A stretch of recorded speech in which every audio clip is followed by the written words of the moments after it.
We got some news today from Lincoln. We have a brand new, or a facelift, the 2025 Lincoln Aviator. So we're gonna have a look at this design because to me, I think it looks cleaner than before, but I'm not sure if it looks better. And that is usually not the case. Usually when a car looks cleaner, for me, it automatically looks better. But in this case, I'm not so sure. So we're gonna have to analyze what's going on with this design from a front, side, rear, and also the interior, which has a bit of an upgrade to it as well.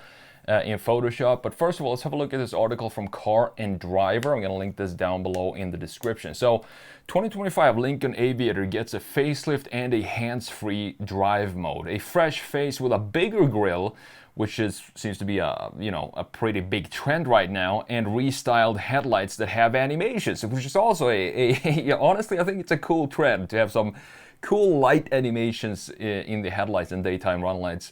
You have a new Google-based infotainment system that includes a larger 13.2-inch touchscreen. Another trend. So this is checking all the boxes here when it comes to trend. The only trend I don't see here are bumper headlights, which I'm thankful that Lincoln did not go that route, because you can make bumper headlights in a good way, which is the minority, and then you can make it in a bad way, which is usually the majority of car companies that try to do that right now. So Car and Driver says, we've always found the Aviator to be attractive, but its redesigned front end makes it look even better, according to Car and Driver. And honestly, I'm not sure yet. I haven't really dug into this design myself yet. So you have daytime run lights that extend into the grille, and they also play an animation to welcome owners as they approach. That's very cool. You have two new paint colors, Cenote, I'm not sure how to pronounce that, green and Whisper Blue Metallic. All three models are now available with the new Jet package, which is something you definitely want for your Aviator, because look at this. It looks great with everything blacked out. That's usually chrome. Now the thing is, as you know, I've said this many times before, usually I'm not a huge fan of black wheels, but if I were to have black wheels on a car, the car itself probably has to be white and have some sort of blacked out package, just like we have here, because it creates such a nice contrast by having the black accents and then the white body. It looks really good. So you have either 21 or 22-inch wheels, and obviously you want to go with the 22s for this big SUV.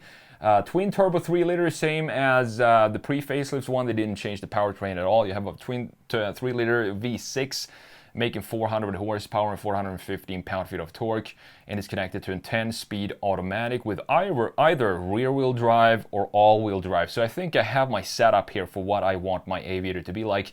I would probably pick the white with the blacked out accents and the black wheels in this case. I would pick all-wheel drive, and I would also choose the 22-inch wheels, and there we have it. That's my Aviator. So the big difference is, of course, the larger 13.2-inch touchscreen. I'm gonna talk about this interior in general in Photoshop. I have a few things to say about what's going on here. You also have wireless Apple CarPlay and Android Auto as standard. Fantastic. The good thing about this new gauge cluster is that it shares the same computer or processor with the infotainment screen, meaning that we have exactly what we want in a fully digital gauge cluster, meaning that if you want to, you can transfer the map onto the gauge cluster, just like we've had in Audi since, I do believe, in 2016 or something like that. Finally, other manufacturers are starting to realize that if the gauge cluster is made out of a pixel, we can actually show whatever we want on the cluster itself. On the interior, we have some new color schemes, including Harvest Bronze with Onyx Black accents and Hot Chocolate. This might be the bronze, or it might be the hot chocolate. I'm not sure. It's definitely brown. Deliveries are expected this summer, and we have a bump in pricing as well, from $5,100 increase to nearly $8,500. So we have the Premier now starting at close to 60 grand, and then the Black Label tops out at $88,390. So with that said, let's jump in here and analyze this design. Actually, right now when I see it, specifically in this color up here, I kind of agree with Car and Driver that this actually does look better than the pre-facelift. The only thing I don't really like with the pre-facelift, I still like the overall layout because it's a pretty traditional layout. I love these big headlights because we have a clear, beautiful chamfer going around the headlight, creating a nice beautiful housing for it, making it feel welcomed in the front face of the Aviator. And it's also big. Usually headlights nowadays, they tend to get smaller and smaller and smaller and smaller. And I think having a proper headlight like this on this big SUV, it just looks good. The only thing I don't like with the pre-facelift is this treatment of the grille. These things, chrome pieces that stick down like this, it just doesn't look good. And it makes this surface right here, this flat panel, look very empty, and it feels like something is missing there.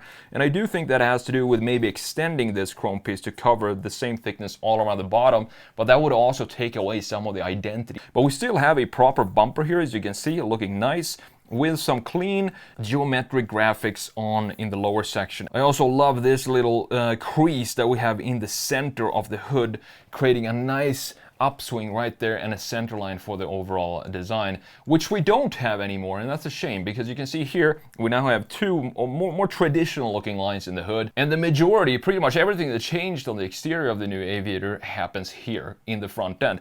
I actually do like the new headlights as well, even though, as I've said before, this is also a trend to remove chamfers around key graphics.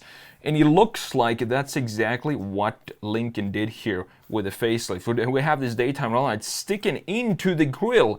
And this is a very interesting feature, because this, to me, it feels, I just want to cut it off here and have this big grille, you know, normally have it a normal connection there and not have the daytime run lights stick in like that. But at the same time, that is pretty much the only feature in the front end that annoys me. And I like when that happens. I like when there is one little thing that sets it up, that kind of makes me want to do something differently and annoys me. I think it has to do with perfection is just boring.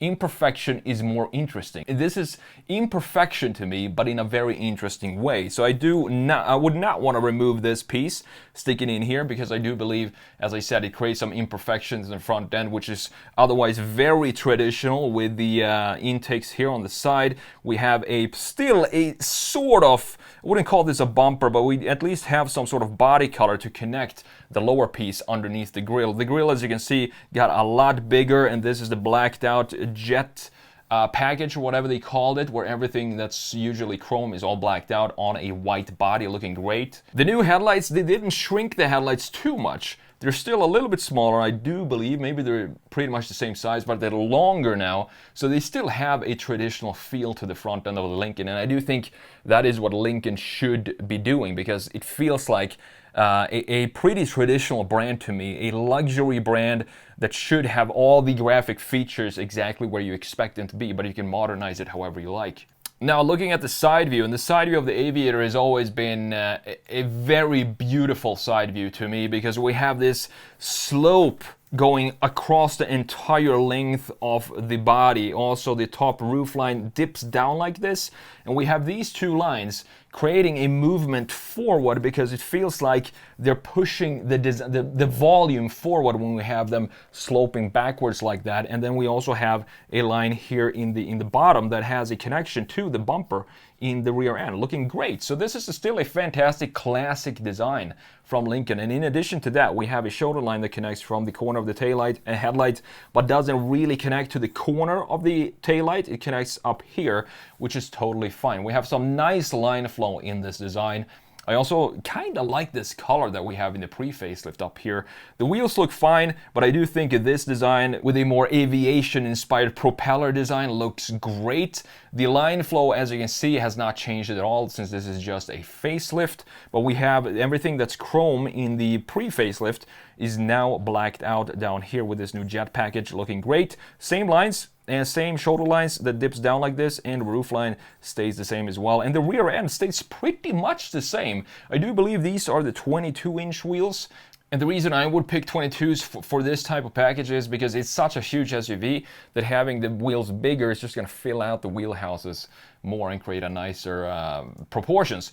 Now looking at the rear end, there's really not a lot to talk about here because I do believe that this is exactly the same rear end as we had in the pre-facelift. We still have the light bar intact, which I think is fine for this type of vehicle. It kind of connects the key graphics in the rear and also makes it look wider, as I'm sure you know by now. We also have intact the quad tailpipes in the lower section, and I hope Lincoln does not go the same way as Ford with the Explorer, for example, and have these be fake. I think with Lincoln it's a little bit more upscale and they take details like this more seriously. I don't know, I hope so. So I do believe that these are actually functional. You can even see the exhaust system here going into these pipes. So I do believe that these are actually real pipes, which shouldn't even be a question. So last but not least, we had to have a look at this new interior. So this interior is interesting to me because it feels very dated when it comes to the styling, but when you look at the materials, it turns into a modern car. So I think